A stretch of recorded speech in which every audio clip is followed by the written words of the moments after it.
So, ayun natin. Pumatay ng spoon.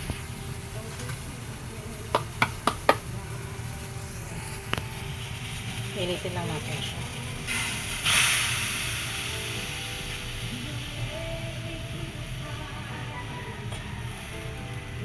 Favorite ko ito ng bata ko. So, hindi ko alam kung kakain siya.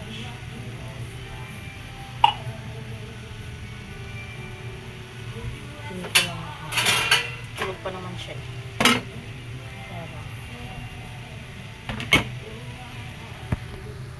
Anong asan niyo po nilalagay? Ako naglalagay ako nito sa para mas lalong masarap yung chicken pochero nyo or pork pochero. Maglagay kayo nito.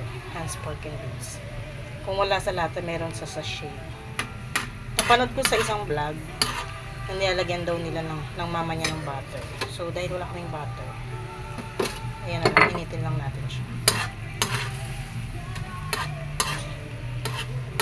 Eh, teka, meron pala yata.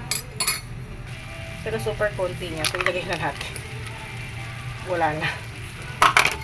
Tingnan natin kung anong umawin lang natin. Hindi ko alam na meron pa. Medyo frozen niya kaya matagal. So, ayan, mas mabango siya. Okay na yan kasi baka maubos naman yung pinaka-sauce niya. Ayan, so, tayo ko na lang magising si Ash.